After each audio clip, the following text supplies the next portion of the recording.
The Vale ship came back at the wrong angle, and that was how I knew before the instruments did. I had been the keeper of the threshold log at Calder Watch for 19 years, and in all that time nothing had ever returned along the inbound corridor that had not first announced itself. The corridor is a courtesy. You hail, you slow, you square your bow to the marker, and you cross the line we hold the way a man takes his hat off at a graveside. The Vale did none of that. The hull slid out of the dark with its keel canted over, and its running lights dead and its nose pointed at nothing, drifting, the way a body floats face down in still water. I keyed the watch channel and I said the thing I had never once needed to say. We have a return that did not call ahead. My voice came out flat. I have a flat voice. It is the only thing about me the younger watch officers ever remark on, and I have always let them think it is discipline. It is not discipline. It is that I learned a long time ago that the worst news arrives best when it is spoken the way you would read a list of supplies. Behind me, Renke came up out of the rest bunk, still pulling his jacket straight, and he looked at the long board where the corridor reads out, and he went very quiet. Renke is 31, he has been on the line for 2 years. He has logged 11 crossings outbound and 11 crossings cleared, and not one of those 11 was anything but ordinary, because that is what the threshold is, almost all of it. It is waiting. It is the most boring duty in the human service, and that is exactly why we trust it to the patient and not the brave. That's the Vale survey, Renke said. That's the one that went out 40 days ago, the one we logged through. I know what it is. They asked permission, he said, as if I might have forgotten. They came to the watch in person. The captain stood right there on the deck plates and asked permission to look. I know, I said. I was the one who told them no. I had told them no 4 times. I want that on the record here at the front of it, because everything that came after came from the gap between my no and their need to know. The Vale are an old people and a courteous people. And they had come to Calder Watch the way you come to a man who keeps the key to a door you have always wondered about. They were curious. There is no sin in that. I have been curious every day of my life out here, curious about the thing we hold the line against, curious in the patient slow way that lets a man keep his hands at his sides. But the Vale captain, whose name in their tongue was a long soft thing that meant something like one who asks gently, had a curiosity that wanted an answer in his own lifetime, and that is a different animal entirely. He had stood on my deck 41 days ago, and he had spread his long gray fingers on the chart table, and he had said, through the translator that hummed in the cold air between us, that his people had measured the sector past our line for 9 generations and could not account for it. The stars were wrong out there, he said, not absent, wrong. They did not move the way distance said they should. His astronomers had a word for it that the translator rendered as the place where the arithmetic folds. He wanted to take one a ship, one small survey hull, past the marker and along the inside edge of the forbidden arc, just close enough to read the folding directly, and then come home. 40 days out, 40 days back, he would not land anywhere. He would not so much as slow within a light day of the things we do not name. He only wanted to look, and I had told him no, and he had bowed, the deep, slow Vale bow that bends from the second spine, and he had gone back to his ship, and a week later I learned from the council relay that the Vale had filed their intent through diplomatic channels and been granted a passage the watch had refused them. That is how it works. The watch holds the line, but the watch does not own it. Men far from the dark, men who have never stood where I stand and felt the cold come up through the deck plates from the side that faces out, those men decide what the line is for. They decided it was for keeping order, and that an old courteous people who wished only to measure the sky could be trusted to measure it and return. So I logged the Vale survey outbound 40 days ago. I keyed the corridor open and I watched one who asked gently square his bow to the marker, exactly as a man should, and I watched the small bright hull slide across the line and dwindle and go out. I made the entry in my own hand, because I keep the threshold log in my own hand, ink on the bonded paper the way the keepers before me kept it, because a screen can be made to say anything and a hand cannot. Vale survey hull, 6 crew, granted passage by council writ outbound, the keeper noting his objection of record. I have noted my objection of record before. It is a small cold formality. It had never before mattered. Now the same hull was back, 11 days early, drifting in with its lights dead, and the corridor reads on the longboard were climbing into numbers I had no column for. Mass is right, Renke said. He had his hands on the console now, and his voice had steadied because that is what the work does. It steadies you. That is what it is for. Mass reads correct for the survey hull. Profile matches. Transponders dark, but the silhouette's a clean match. It's their ship. Heat? He was quiet a moment. Cold, he said. It's cold, Verhan. Reactor's not running, or it's running at a level I can't see. He looked up. There's no way that ship coasted home from the arc on a dead reactor. 40 days. It's 11 days early, and the reactor's dark. That doesn't. He stopped himself. He has good instincts. He knows when a sentence is about to walk somewhere a man would rather not go. Hail it, I said. He hailed it. He sent the standard return challenge on the veiled diplomatic band, the one they themselves had registered with us, the courtesy handshake that says we see you, square your bow, name your crew, declare your condition. The board waited. The dark waited. Out past the viewport, the canted hull turned, slow as an hour hand, and showed us its flank, and the flank was unmarked. That was the first thing that put the cold in me, before any of it, before the rest. There was not a scar on it. A ship that has had something happen to it carries the happening on its skin. Scoring, pitting the long bright streak of a near miss, the petaled bloom of a hull breach sealed from inside. This hull was as clean as the day it crossed out. Whatever had been done to the veil had been done without touching the ship. No answer, Renke said. Send it again. He sent it again. And while the second challenge went out into the silence, I stood at the viewport, and I looked at the small, clean, drifting thing, and I felt the old feeling, the one the watch is built around, the one no relay council in its warm, bright chambers has ever felt, and so can never legislate. It is not fear, exactly. Fear has a direction. You can run from fear. This is the feeling of standing with your back to a very old door and knowing that what is on the other side of it has always been there, will always be there, has been patient longer than your species has had eyes, and that the only thing between you and it is a line some keepers drew a long time ago, and a vow we have kept ever since to never ever find out why. The Veil had wanted to find out why. They had been so gentle about it. Vorhan, Renke said, and the steadiness was gone from him now. I'm getting a signal off it, not the transponder. Internal. There's something running inside that hull and it just started broadcasting on the Veil. Banned. It's hold on. It's a voice. Patch it. You don't want patch it, officer. He patched it, and into the cold air of the watch deck came the voice of one who asks gently. The captain I had told no 4 times, and it was speaking very calmly. And it was speaking in our tongue and human speech, which the Veil do not speak and never have, which their throats are not shaped to make, and it was saying the same short sentence over and over, without pause and without breath, and the sentence was, "We have seen what you guard. We have seen what you guard. We have seen what you guard." Renke cut the patch with a slap of his palm, which is against procedure, and I did not reprimand him for it. The sentence hung in the air after the speaker died the way a smell hangs after the thing that made it has left the room. That's not him, Renke said. Veil can't make those sounds. That's not the captain. It's his voice, I said. It can't be his voice.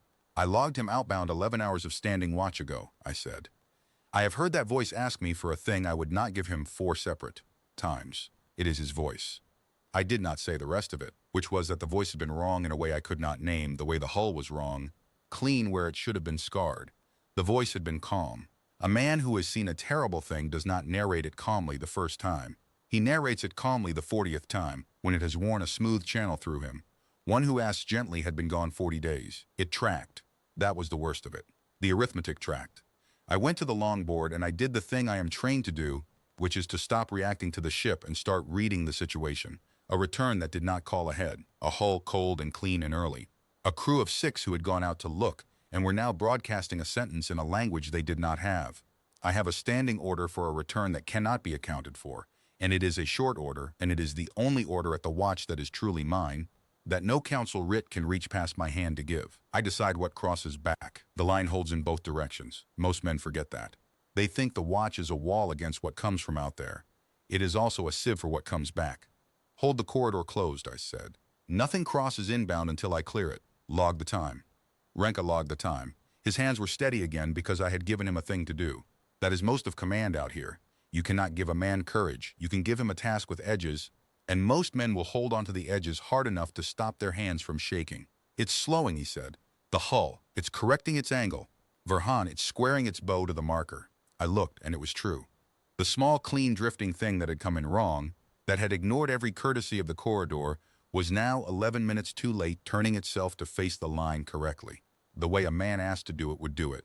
The way I had taught 1,000 crossings to do it.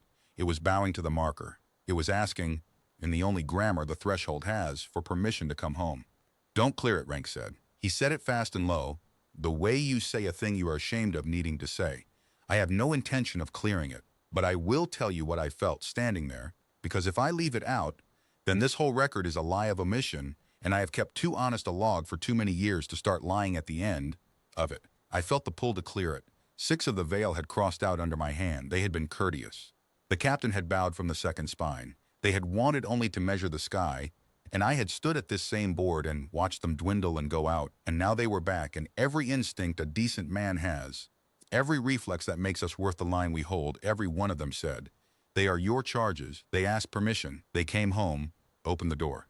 That pull is the oldest trap there is. It is not a trap the things out there set for us. It is a trap we are born carrying, and the keepers before me knew it.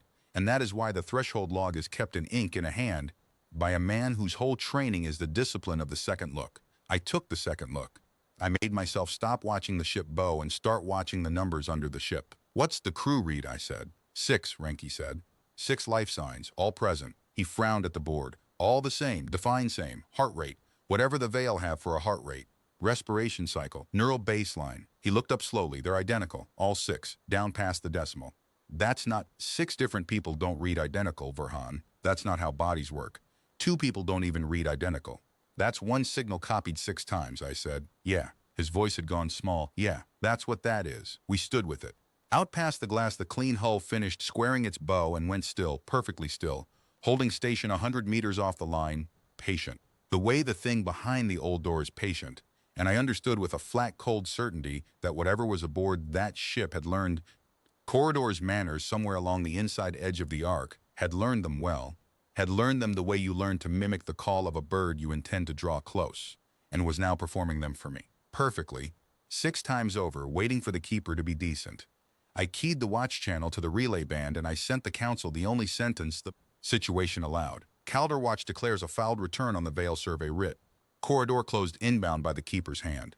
Request no further passage be granted by writ into or out of this sector pending my report." Then I cut the relay, because I did not want to hear what the warm, bright chambers would say back. And I did not want it on the log that I had heard it. "You just closed the line," Renke said, "by your own hand, against a council writ." "I did. They'll pull you off the watch for that. They'll send a board out to overrule you."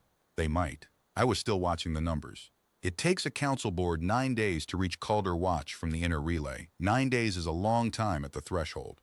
A great deal can be decided in 9 days by a man with his hand on the corridor and the patience to wait the thing out. I turned from the glass. "And I have a great deal of patience, officer. It is the only quality this duty has ever asked of me, and I have 19 years of it laid by." Renke looked at the ship, and then at me, and then back at the ship, and I watched the youth go out of his face the way it goes out of every face that stands long enough at the threshold. There is a moment in every watch officer's first hard return when he stops being a man who guards a line because he was told to and becomes a man who guards it because he has finally felt, in the cold coming up through the deck plates, exactly what the line is for. Renke had that moment standing beside me looking at 6 identical life signs perform a courtesy they had peeled off a dead man's manners. I saw it arrive. I had been waiting 2 years to see it arrive, the way you wait for a slow student to finally read. "What do we do?" he said, and it was a different question than it would have been an hour before. It was not a frightened man's question. It was a keeper's question. "We do what the watch does," I said. "We wait and we log and we do not open the door, and we find out very carefully, without ever letting it across, what came home wearing our charges' faces and speaking in our charges' captain's voice the words we have spent 400 years making certain no one out there ever had cause to say." The clean hull held station off the line. The 6 identical signals beat in their identical time, and on the veil band, faint now, almost courteous, the voice of a gentleman I had refused 4 times began very calmly to say it again. The ship waited 4 days at the line, and in 4 days it never once grew impatient, and that was how I knew it was not veil. Veils are a patient people, but they are a living patience. A veil held at a door will settle, fold its long limbs, dim its own lights to conserve, drift a half degree off station and correct the small involuntary fidget of a thing that is alive and bored and would rather be elsewhere. The clean hull off our line did none of that. It held its bow squared to the marker, to a tolerance my instruments could barely measure. It did not drift, it did not dim, it did not fidget. It held the courtesy the way a photograph holds a smile, and a thing that holds a courtesy that perfectly is not waiting. It is offering. It had nothing better to do than offer, because it was not bored, because it was not alive in any way the word means anything. On the second day, I sent the surface drone. I will not pretend that was not a kind of opening of the door, and I waited a long time before I keyed it loose. A drone is not a crossing. It is a tool of the watch, tethered, recallable, and the corridor rules let me put one across the line for inspection without granting the inbound passage. But the line is the line, and I have stood on this deck long enough to mistrust any reason that lets me put something of mine close to something of theirs. I sent it anyway, Because a keeper who will not look is no better than a council that will not stand in the cold, and I have held my own kind to that standard for 19 years and could not exempt myself from it now. The drone crossed and approached the hull and gave us a near red, and the near red was worse than the far one. Hull's intact, Renke said, low, reading it off as it came. No breach, no scoring, I told you that. Airlock cycled. It cycled, Vorhan. The outer door's been opened and closed since it crossed out. From inside, he swallowed. Internal atmosphere reads Vale Standard. Temperature reads Vale Standard. Everything in there is exactly the way they left it. It's like the ship never. He stopped. It's like nothing happened to the ship at all. Show me the crew. He brought the drone's eye up against the forward viewport of the Vale hull, the way you cup your hands to a window, and we looked into the survey ship's bridge, and the 6 of them were there. They were at their stations. They were sitting in their proper places, the long gray shapes of them folded into the couches the Vale use, their fingers resting on the consoles, and they were facing forward, all 6, toward the line, toward us, and they were perfectly still, and they were perfectly arranged, and not one of them was looking at the drone that had just put a light against their window. They sat the way figures sit in a record of how a thing is meant to be done. The captain was in the command couch. His long gray fingers were spread on the chart table exactly as they had been spread on mine 41 days before, when he had asked me gently to let him look. They were spread in the same shape, the very same shape, as if something had watched him ask, had noted how a gentleman holds his hands when he wants a thing, and had set the body that way and left it. Are they alive, Renke said. 6 life signs, I said. Identical. You read them yourself. Are they alive? I did not answer him, because the honest answer was that I did not know what the question meant anymore, and I do not like to say things at the threshold that I cannot stand behind. Something in those 6 gray bodies was beating to a rhythm. 6 somethings beating the same rhythm, in perfect time, the way one hand can keep time for a whole room. Whether that is alive is a question for the warm, bright chambers. At the watch we have a colder question, and it is the only one that matters. Is it ours, and may it cross? And the answer to that I knew already, had known since the hull came in at the wrong angle, and the 4 days were only me being certain of a thing I was already sure of, which is most of what 19 years teaches you to do. On the 3rd day, the recovered fragments began to come in. The drone had tapped the Vale survey log, the ship's own record, and it was pulling it across the tether in pieces, and the pieces arrived out of order and corrupted, and I read them at the chart table in my own. Poor working Vale, the keeper's log opened beside me to copy the meaning down in ink as I made it out. I will set the fragments here as I read them, in the order I read them, which is not the order they happened, because that is how the dread came to me, and I will not tidy it for you. The first fragment was from far out, near the turn, near the arc. It read in the captain's measured survey hand, "The folding is not distance. We were wrong for 9 generations. It is not the stars that fold, it is the watching. There is something here that watches the way a wall watches, and the humans did not build it. The humans only stand at the gate of it. I understand now why the keeper said no." The second fragment was later. It read, "We have not crossed the inner line. We have kept to the writ. We have not gone near the things on the chart. But the watching does not need you to come to it. It came to us. It is very gentle. It learns. In 9 days it had our language. In 11 it had the captain's voice better than the captain. It does not want the ship. It does not want the bodies. I do not know yet what it wants. I am afraid that it wants to be led across, and that it knows it cannot ask the keeper itself, and that it intends to ask in our voices, with our manners wearing the faces of charges the keeper feels he owes a door to." I set down my pen when I read that one. I sat with it. Out past the glass, the clean hull held its courteous bow, 6 identical hearts keeping their 1 borrowed time, and I understood that the thing aboard had written its own plan into the log of the people it had hollowed out, not by accident, but because it had wanted me to read it, because it had calculated that a keeper who reads the trap laid plainly before him might still, being decent, being a man, being the kind of creature that owes its charges a door, walk into it anyway. It thought it understood us.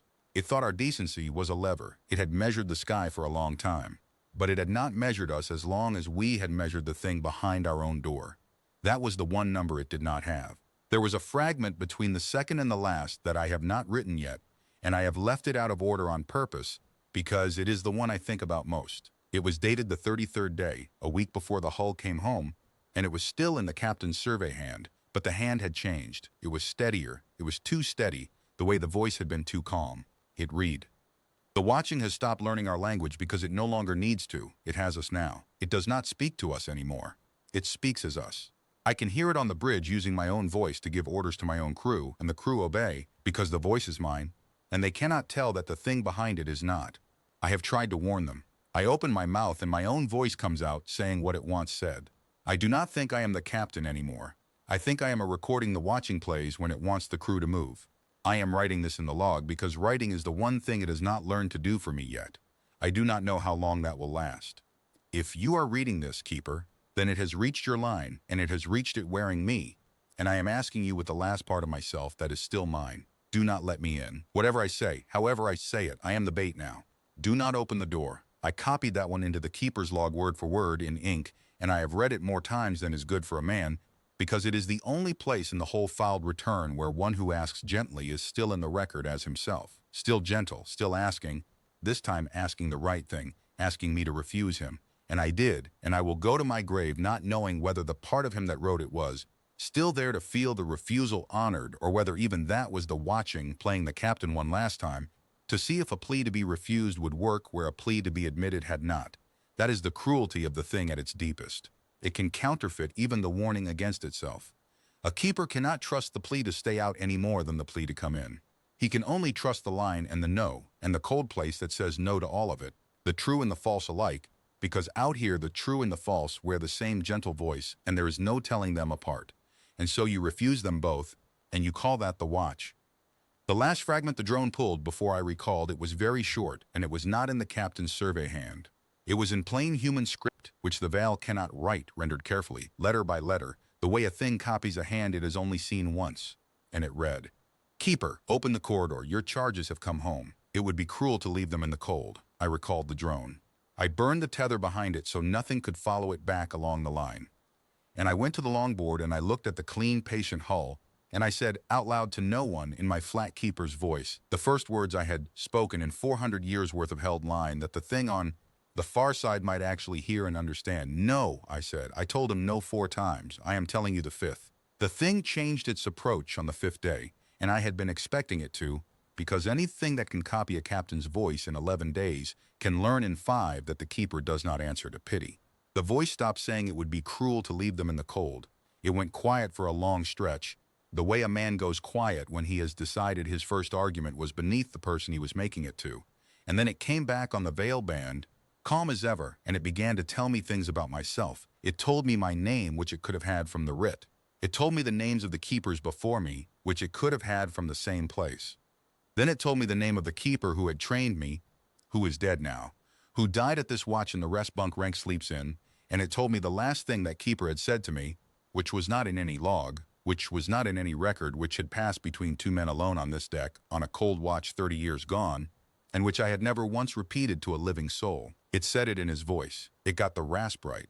It got the pause in the middle right. The pause where the old man had stopped to find the breath for the last clause. And the thing aboard the clean hull found the same breath in the same place, and finished the sentence the way he had finished it. I will not write the sentence here. It was a kind sentence. That was the cruelty of it. The thing had reached into a place in me that held the only unmixed kindness I have ever been given, and it had taken that, and it had handed it back to me through a dead man's mouth, to prove that there was nowhere in me it could not reach. Renke had his hand on the patch to cut it. I told him to leave it. You don't have to listen to that, he said. Yes, I do, I said. That is exactly the duty. It is going to spend the rest of this standoff finding every soft place I have and pressing on it, and a keeper who cannot stand to hear his own soft places named out loud will eventually open the door just to make the voice stop. I will not be that keeper, so I am going to listen to all of it, every word, and I am not going to open the door. I looked at him. That is what the line is, officer. It is not a wall. A wall does not have to listen. The line is a man who hears the whole of it. The kindness and the names and the dead come back to plead and keeps his hand off the corridor anyway. That is the only wall that has ever held against this. The walls of stone all fell. We are the wall that listens and still says no. He took his hand off the patch. The thing told me, in the dead keeper's voice, that I was tired. It was right. It told me that I had given 19 years to a cold deck and a line no one in the warm chambers thanked me for, that the council would arrive in 4 more days and overrule me and grant the writ and open the corridor regardless, and that everything I was suffering to hold was a thing I would not even be permitted to keep holding. It was right about that too, very likely. It told me that the kind thing, the only kind thing left, was to open the door myself, on my own terms, with dignity, while it was still my hand on the corridor and not some council board's. It made the case better than I could have made it against myself. It had measured me well in 5 days. It is a very old watcher, and it has watched many gates, and it knows the shape of the creature that keeps them. But it had made one error, the same error its own log had recorded itself making, and I do not think it could help making it, because it is the error built into the thing's whole nature. It believed that because it could find the soft places were where the decision lived. It is not so. With us, the decision does not live in the soft places. The soft places are real and they ache, and the thing pressed every one of them true. But a man can ache in every soft place he has and still keep his hand still, because the thing that keeps the hand still is not soft and was never soft and is not reachable by kindness or by names or by the dead. It is the cold place. The watch builds the cold place in you over years, deliberately the way you build a callus, and the council in its warm chambers does not have it, and the gentle veil did not have it, and the old watcher behind our door, for all its patience, does not understand that we have it because nothing else in the long dark has ever needed one. On the 7th day, the council board arrived early. They came in a fast cutter, 3 of them, 2 relay magistrates and a veil envoy, and they did not understand at first why the corridor was sealed by my hand, and they were prepared to be very stern with me about it. I let them be stern.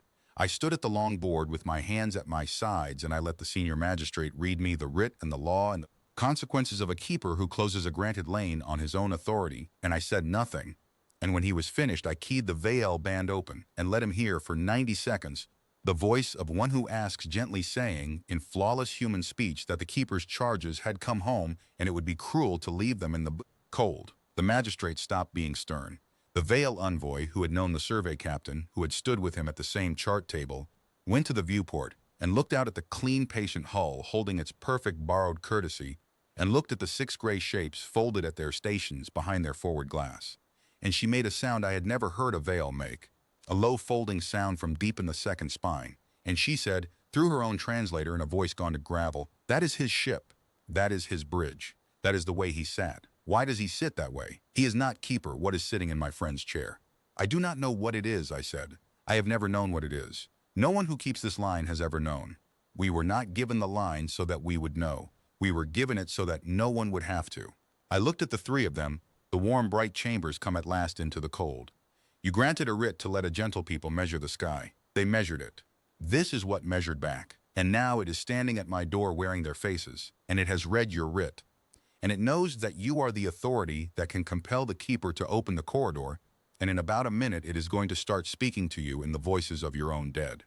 I would ask you to decide before it does whether you are going to stand in the cold place with me, or whether you are going to make me hold this line against you as well.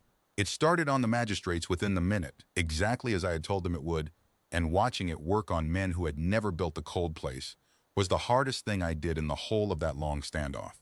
It found the junior magistrate first. He was a younger man, soft in the way the inner relay makes men soft, decent enough, with a decent man's terror of being the one who did the cruel thing.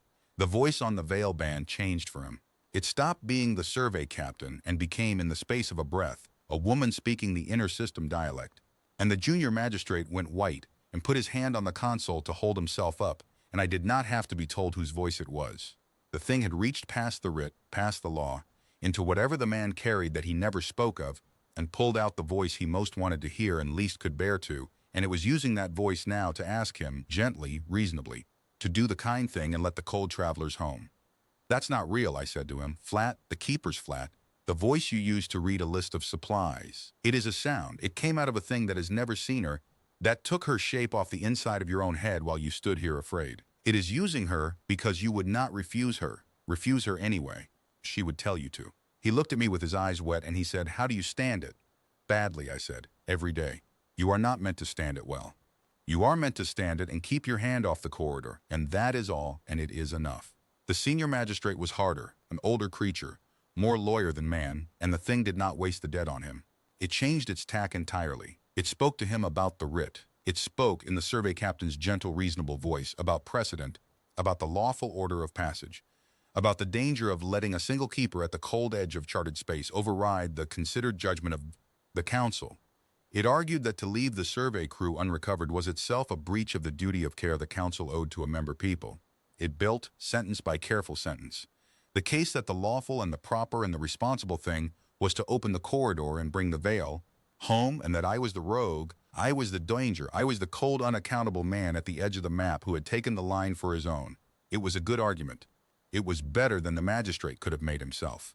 The thing had read the law in a day the way it had read the language in 9, and it gave the law back to us sharpened, turned, pointed at the only hand holding the door. And I watched the senior magistrate begin to be persuaded, not by fear but by his own profession, by the comfortable machinery of the proper procedure, and I understood that this was the real lever the thing had been reaching for all along. Not the soft places, the proper places, the decent forms it did not need to break a man. It only needed to convince the council that the rules they had made for warm, safe chambers should be honored even here, at the one door in the galaxy where the rules were the trap. It had measured us, and it had found the seam, and the seam was that we are a people who like to do things properly, and that out here, at the line, doing things properly is precisely how the door comes open. Magistrate, I said, you are about to vote to open this corridor because it is the lawful and proper thing. I want you to do one thing first. I want you to look at the chart. I brought up the threshold chart, the real one, the keeper's chart, not the pretty council version with its clean borders. And I showed him the inbound corridor log going back 400 years, and I showed him the column I keep that the council does not, the column of returns that did not call ahead. There were not many. There are never many. A return that does not call ahead is a rare thing because the things that learn to do it are rare and old and patient. And against each one in that column, in the hand of the keeper who logged it, was the same notation, the same 3 letters, the keeper's mark for a return that was held at the line and never crossed and at last went silent and was sealed off and let go. HAL held. Line. Every one of these, I said, was a ship that came home wrong. Every one of these came back wearing something it had picked up out there. Every one of these had a voice. Some of them had very good arguments. The keeper who logged this one, I put my finger on a line 200 years old. He wrote a margin note. He wrote, it knew the council writ. It quoted me the law. I held the line against the law, and the law forgave me afterward, because the law was made by people who had never stood here, and the line was held by a man who had. That is the whole history of this watch, magistrate. The proper thing and the held line have stood on opposite sides of this door for 400 years, and the line has won every time. And that is the only reason there is still a galaxy out here proper enough to write writs in. The senior magistrate looked at the column a long time. He was not a coward. I want that said for him. A coward is easy. He was a proper man. And the hardest thing you can ask a proper man to do is to be improper for the sake of something the rules were too small to see. But he looked at 400 years of HAL in the keeper's own hands, and he heard the survey captain's gentle voice still reasoning at him from the clean hull off the line. And somewhere in there he built, in about an hour, the rough beginning of the cold place, enough of it to lean on, and he turned to me and he said, in a voice that had stopped being a lawyer's, "What do you need from us, keeper?" "I need you to revoke the writ," I said. "Here now, in your own hand. I need the quarter lawfully sealed so that when the next keeper reads this log, he sees that the line and the law stood on the same side of the door for once, and he does not have to choose between us. And then I need the 3 of you to get back in your cutter and go home, and let an old man and a young one finish the thing the way it has always been finished." And the crew, the Veil envoy said. She had not moved from the viewport. She was still looking at the 6 gray shapes in their borrowed stillness, at the captain's fingers spread in their copied shape. "My friend, his people, you are asking us to seal them out there, to leave them." "They are already left," I said, as gently as the cold place lets me say anything. "They were left 40 days ago at the turn near the Ark, when the watching came to them, and they had no cold place to keep it out. What is sitting in your friend's chair is not your friend held captive waiting for rescue. It is the thing that wore him, performing the wanting of rescue, because it has learned that the wanting of rescue is the lever that opens our doors. The kindest true thing left to do for your friend is to make certain that the last gentle people he belonged to do not get used as the key that lets it across." I held her dark folded eyes. He would understand that. He understood why I said no. It is in his own log, in his own hand at the turn. He wrote, "I understand now why the keeper said no. Let that be the last true thing," he wrote, "envoy. Do not make a liar of him by opening the door he died understanding had to stay shut." The envoy revoked the writ herself, in the end. She had the standing to do it, as the member people's voice, and she did it in her own hand on the council instrument, and then she did a thing that was not required of her, and that I have never forgotten. She went to the viewport, and she folded down from the second spine in the deep slow veil bow, the one that bends all the way, the one who asks gently had given me on this deck when I refused him, and she held it toward the 6 gray shapes in the clean hull for a long count. And then she straightened and turned away and did not look back. She had bowed her friend out of the living. It was a funeral. It was the only one he was going to get, and it was the right shape, and I was glad a veil had been there to give it, because I could not have, and Renke could not have, and a thing that came home wrong should be sent off by someone who loved what it used to be. Then the three of them got back in their fast cutter and crossed the inbound corridor outbound, away from the line toward the warm chambers, and I held the corridor open exactly long enough to let them through, and not 1 second longer, and I watched their drive light dwindle and go small, and when it was gone, I sealed the corridor by the keeper's hand and logged it sealed and wrote the time in ink. And then it was the three of us at the door, the old keeper, the young one, and the thing on the far side of the line wearing 6 borrowed faces and a dead gentleman's voice. It knew the writ was gone. It must have known the moment the envoy keyed it, because it stopped, all at once, the way a sound stops. And for a long while the veil band was silent, and the clean hull held its perfect courtesy off the line. And I think it was doing the thing it does best, which is measure. It had measured the language and the law and the soft places and the proper places, and now the law was gone, and the chambers were gone, and there was nothing left to measure but 2 men in a held line, and I believe it spent that silence trying to find the seam in that. And I believe for the first time in the whole long standoff, it could not find one. It made one more attempt. I will record it because it was the most honest thing the thing ever did, and the most frightening. The voice came back, and it was not the captain, and it was not the dead keeper, and it was not the magistrate's woman. It was no voice I knew. It was a plain voice, neither veil nor human, and it spoke in slow, careful human speech, and it said, "I have worn many gates. None of them held me long. The stone gates went through. The clever gates I went around. Yours I have stood at for 9 of your days, and I have not found the way through, and I do not understand it, and I would like to understand it before I am sealed off. Tell me, keeper, what is the line made of? What is it that you have that the stone did not?" I thought about not answering. A keeper is not required to explain the line to the thing it is held against. But I had told the council I would listen to all of it, the whole of it, and I am a man who finishes what he starts, and besides, I wanted the thing to carry the answer back out into the long dark with it, so that the next time it came to a human door it would already know, and waste less of some other keeper's life finding out. "It is not made of anything," I said. "That is the secret, and you may have it, since you asked properly at the last. The stone gates were made of stone, and stone is a thing, and anything can be gone through or around or worn away, because a thing is finite, and you are patient, and patience beats every finite thing in the end. But the line is not a thing, the line is a refusal. It is renewed every single day by someone standing in the cold who has heard every argument you have and will keep, and is too tired to want to keep it, and keeps it anyway for no reward against his own kindness, with his hand on the corridor and the word no in his mouth. You cannot wear away a refusal. There is nothing to wear. Every morning it is made new by whoever is standing here, and there has always been someone standing here, and there always will be, and that is the wall you came up against. Not the stone, us. The ones who keep saying no after the no stops making sense to anyone but the dark." The thing was quiet a moment. Then it said, in that plain, slow voice, almost the way a student says a thing he has finally understood and does not. Like, "Then it is not the gate that stops me. It is that you breed gatekeepers." "Yes," I said, "we do. We have been doing it for 400 years. We will keep doing it after you are sealed off, and after I am dead, and after this watch is a name in a margin no one reads. There is no last keeper. That is the thing the stone could not be, and we can. There is no last keeper, and so there is no last day the door stands open, and so you do not get in. Not this gate, not ever. Go and tell the others behind your wall, the ones older than you, that the small, loud, short-lived creatures at the edge of the map figured out the one thing none of you ever did, which is how to make a door out of a promise instead of a stone, and that the promise does not die when the man does. We hand it on. We have always handed it on. You measured everything about us except that, and that is the only number that was ever going to matter." The veil band went silent and stayed silent. So I began the thing the keeper before me did once, and his keeper before him. The last work of a fouled return, the work that ends with 3 letters in the column. It is not a weapon. I want that understood by anyone who reads this and pictures a battle, because there was no battle, there is never a battle, and the stories the warm chambers tell about this place are all wrong about that. There is no fleet that crosses our line and burns. There is no human warship that comes screaming out of the dark to break the intruder. There is only a tired man at a console, and a sequence, and time. The work is called the boundary cascade, and it does not burn or break or fire.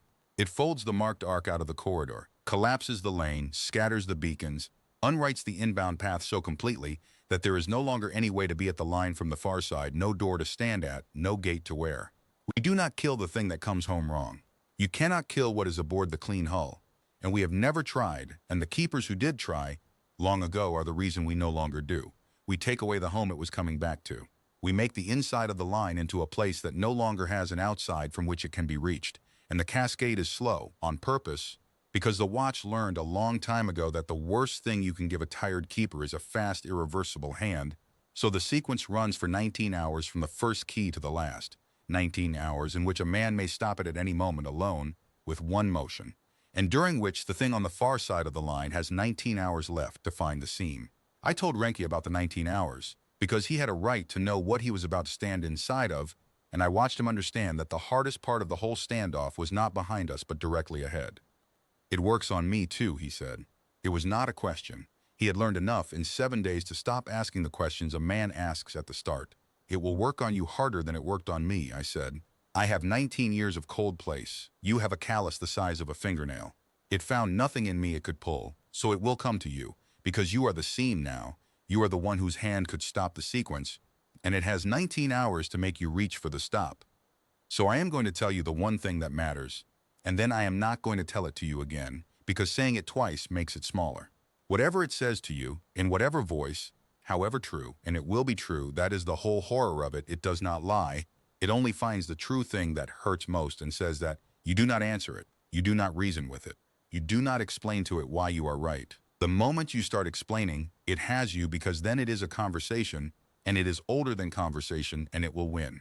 You let it talk, and you keep your hands in your lap, and you say nothing, and you wait. And the hours pass, and that is all. Can you do that? I don't know, he said. Good, I said. A man who knows he can is the one who can't. Sit down. It's starting. It started on him in the 3rd hour. It did not use his dead at first.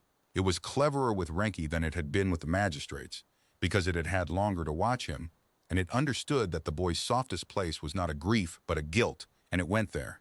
It spoke to him in the survey captain's gentle voice, and it told him, reasonably kindly, that the 6 of the Vale crew were aware that they were in there, that whatever wore them had not erased them but folded them down small and kept them, conscious, behind their own eyes, watching their own hands perform a courtesy they could not stop, and that the cascade would not free them but seal them that way forever, awake, alone, in the dark, beyond the line, for as long as the thing chose to keep them, which might be a very long time because it was patient, and it had nothing else to do.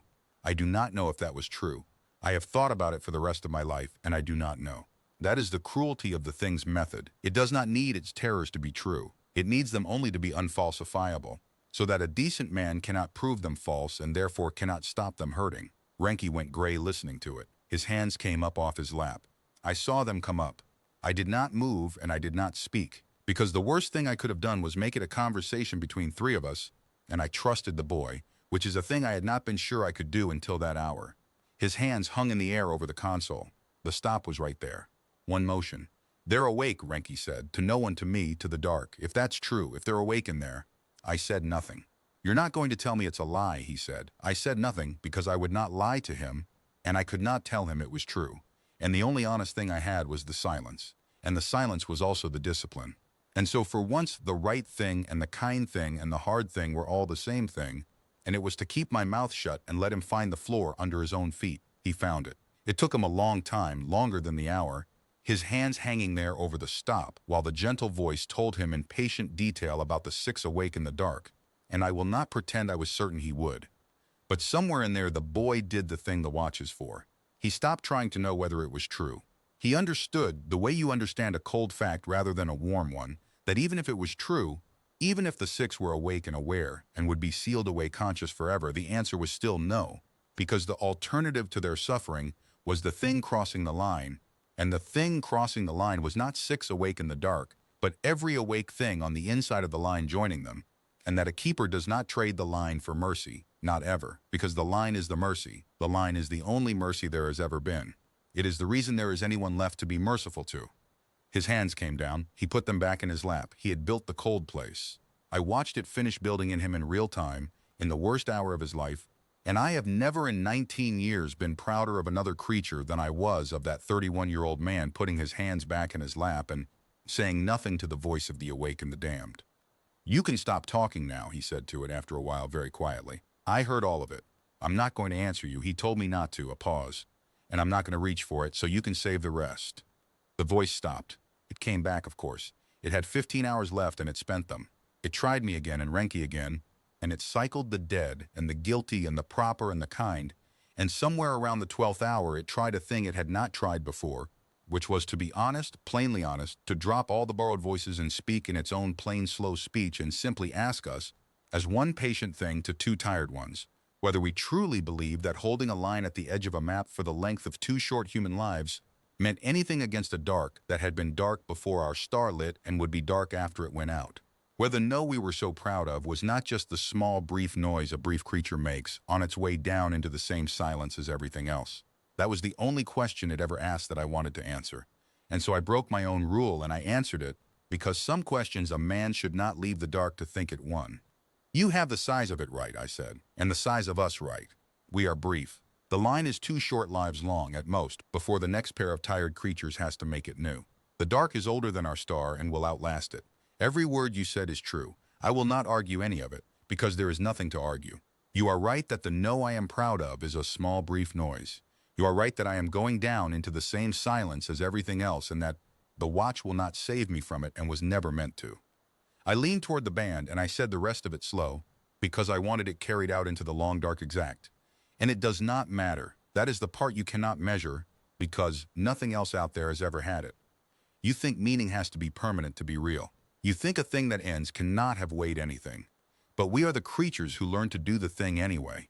We hold the line knowing it is brief. We hand it on knowing the one we hand it to will also die.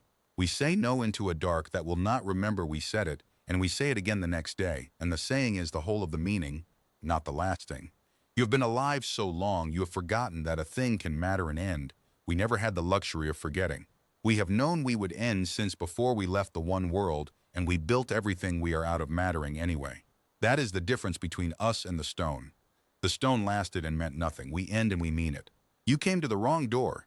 There is no door anywhere in the long dark harder to open than one a brief creature is holding shut on purpose, because he has already made his peace with the silence, and you have nothing left to threaten him with. The thing did not answer that.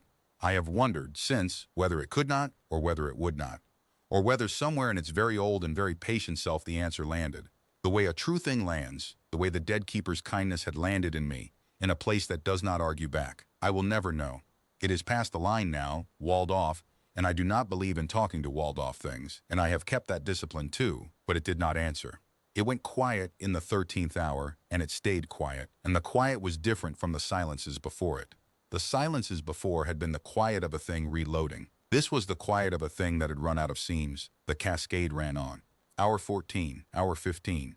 The marked arc to either side of the marker began to come apart in the way it does, which is not dramatic, which is the least dramatic thing I have ever watched. The beacons going dark one by one along the inbound path like a man walking down a long hall, turning off the lamps behind him. Each beacon that went dark was a place that had been on the line and now simply was not.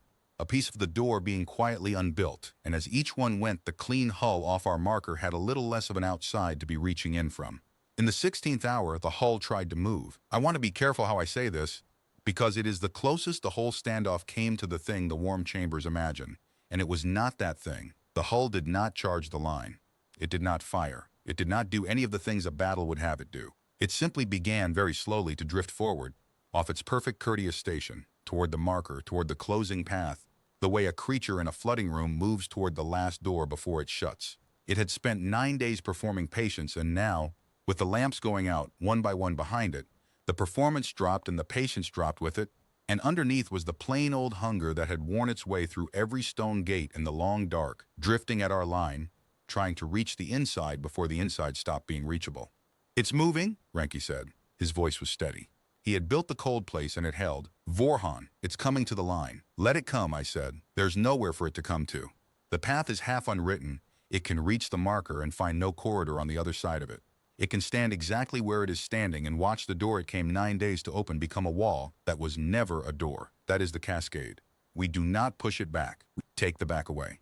The hull reached the marker in the 17th hour. It got that far. It got all the way to the line. The clean, unscarred hull with its 6 borrowed bodies folded at their stations and the captain's fingers spread in their copied shape, it pressed against the marker the way a hand presses flat against glass, and there was nothing past the marker anymore for it to press into, because we had spent 17 hours making the far side of the line into a place with no near side.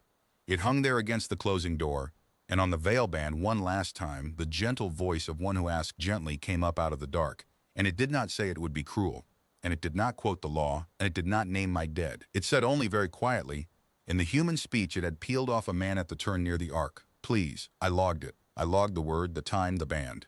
It is in the threshold log in my own hand, the last entry of the fouled return. The only word that thing ever said that I believe was the closest it could come to the truth of itself. Please. Then I wrote the 3 letters under it. The keeper's mark, the same 3 the keepers before me wrote, and I did not feel triumph writing them, and I did not feel grief. I felt the flat, cold steadiness the duty is built to leave you with, and I let the last hours run. The last beacon went dark in the 19th hour, and the clean hull was simply no longer on our board. There was no flash. There was no breaking. The thing the warm chambers want, the moment of fire the enemy consumed, does not exist out here and never did. One moment the survey hull was pressed flat against the marker with its borrowed bodies and its borrowed voice, and the inbound path was a thread of dark beacons being turned off one by one. And the next moment the last lamp went out and the path was gone, fully unwritten, folded out of the corridor, and the place where the hull had been was a place that no longer connected to anything I could read. It did not go away. I want to be exact, because the log must be exact. It did not die and it did not flee. It is still there, on the far side of a line that no longer has a near side, holding the marker that no longer opens onto a door. We did not defeat it. We are not the kind of creature that defeats a thing that old. We did the only thing a brief creature can do against a patient one. We changed the shape of the ground it was standing on, and we did it slowly enough to be sure, and now it stands at a gate that has been quietly unmade around it, and it can press its borrowed hand flat against nothing for as long as patience lasts, and patience is all it has, and it will get no use from it here. Renke sat back in his chair when the last lamp went out, and he let out a breath that I think he had been holding in some form for 7 days, and he did not say anything, because there was nothing to say, and he had learned that too. We sat in the quiet of the watch deck with the threshold log open between us in my hand, and for a long while neither of us looked at the board, because there was nothing on it anymore. Only the inside of the line, only the home, only the place that no longer has an outside it can be reached from. That is what victory looks like at the watch. It looks like an empty board and 2 tired men and a word written in ink. It does not look like anything the warm chambers would put in a story. I made the final entries while it was fresh, because a keeper does not trust his memory to hold the exact shape of a fouled return overnight, the way the council does not trust its writs to the cold. I logged the sector closed for 90 years. I logged the 2-hand seal and Renke's hand on it beside mine, named in full, because the boy had earned his name in the log, and I would not leave it out. I logged the council's revocation of the writ and the envoy's bow and the precise count she had held it. And then, in the margin, the way the keeper of 200 years ago had written his margin note about the thing that quoted him the law, I wrote my own, for whoever keeps this watch when I am a name in the column nobody reads. It came home wearing our charges' faces, and it spoke in our charges' captain's voice, and it had read the writ, and it had read me, and it had read the boy, and it found the soft places and the proper places, and it pressed on all of them true, and it asked at the last what the line is made of. I told it the truth. The line is made of us, renewed daily, handed on, and that is the one material it had never come up against, because it is the only material in the long dark that does not last and does not need to. Hold the line, hand it on. Do not open the door to the kind voice. There is no last keeper. That is the whole of it. That is the whole of the watch. I closed the log. We sent the report to the inner relay, the short version, the version the council files. Fouled return on the Vale survey writ, held at line. Sector sealed 90 years. No passage granted, keeper standing. The council did not thank us. The council never thanks the watch, and the watch does not want thanking.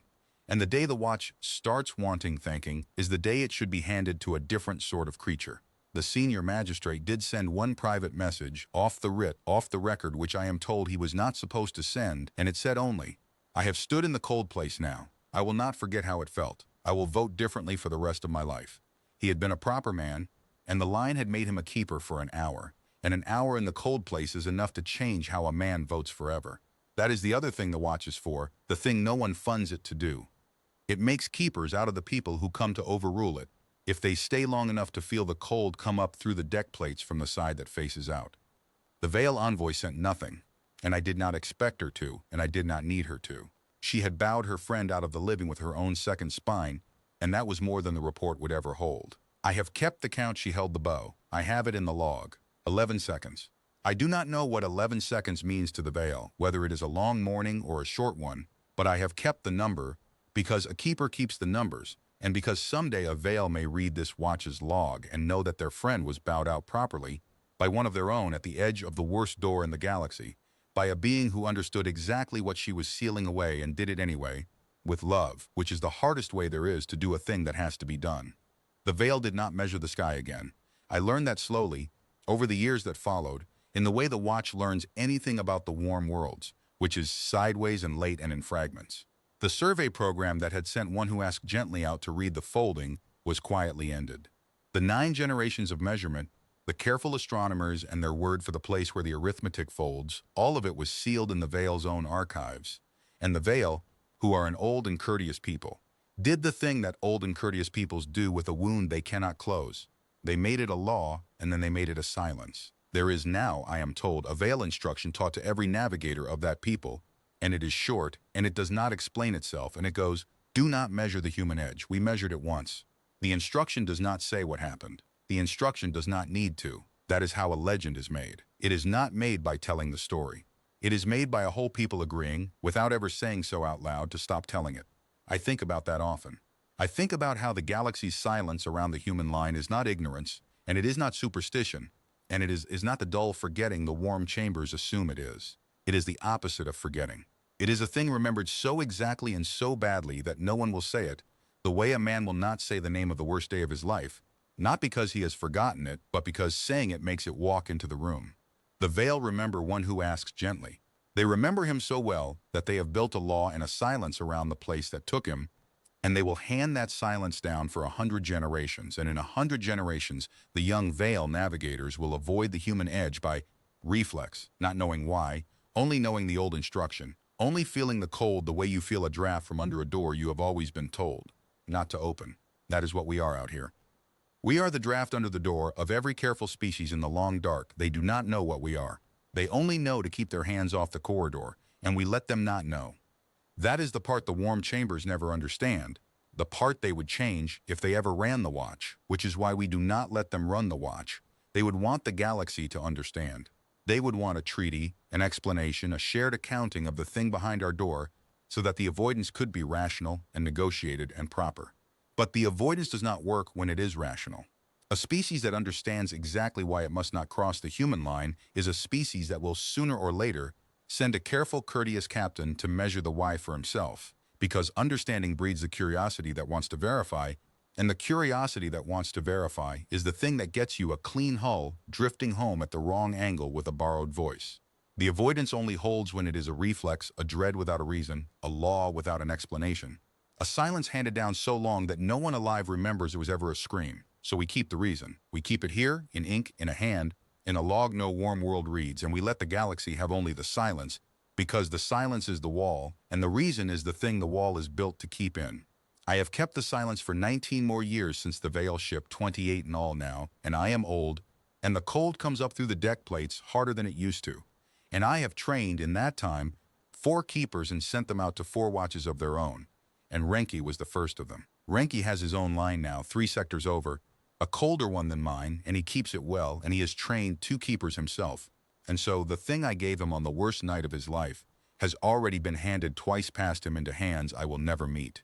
That is the part I think about when I cannot sleep, which is most nights now the old keeper's affliction. Not the thing on the far side of the line, the chain of hands. The boy putting his hands back in his lap, and then becoming the man who teaches another boy to put his hands back in his lap, and that boy teaching another, on and on down a corridor of hands far longer than any corridor of beacons, a line of refusals handed forward through people who will never know each other's names, all of them tired, all of them brief, all of them saying no into a dark that will not remember, and the no holding, century on century, not because any one of them is strong, but because there is always a next one. The thing asked me what the line is made of, and I told it the truth, but I gave it the small truth, the truth that fit in the moment. The whole truth is longer, and I am old enough now to say it. The line is not made of me, and it is not made of Renki, and it is not made of any keeper who has ever stood at it. The line is made of the handing on. It is made of the fact that no keeper is the last keeper, that every tired refusal is taught to a younger pair of hands before the old ones fail, that the watch has never once, in 400 years, let the chain go to a single link. The thing on the far side is one creature, however old, however patient. It is alone with its patience, and we are never one. We are always 2 on the deck, always one teaching and one learning, Always a chain stretching back to keepers whose names are gone and forward to keepers not yet born. It came to wear down a man, and it found a chain, and a chain is the one shape patience cannot outlast, because patience waits for the thing it is waiting on to fail, and a chain does not fail, a chain only hands on. There is a price for keeping the line, and I have not yet written it down, and a log that records the cost of every fouled return but not the cost to the men who hold it is a dishonest log. So I will set it here at the end, in my own hand, the only place it belongs. The price is not death. We do not die at the watch, mostly. The clean hull never crossed. Nothing aboard it ever touched us. In 28 years, I have not lost a single keeper to anything that came from the far side of the line. The danger out here is not that the dark will reach in and take you.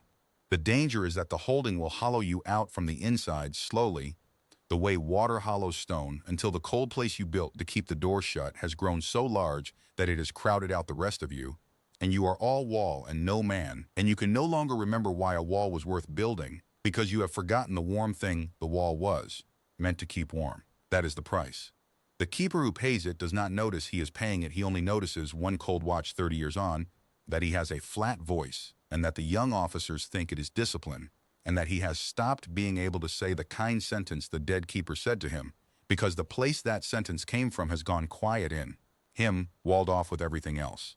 The veil paid the larger version of that price, and I want it understood that they paid it for the same reason I pay mine, because they were curious, and curiosity is not a sin, and the wanting to know is the best thing any thinking creature has, and it is also the exact lever the long dark reaches for every single time. One who asks gently wanted to know.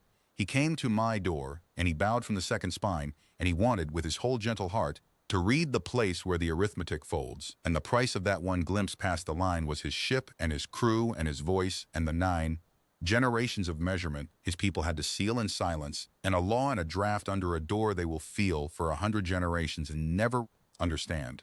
That is the price of one glimpse. It does not seem like a fair price. It is not a fair price. The long dark does not deal in fair prices.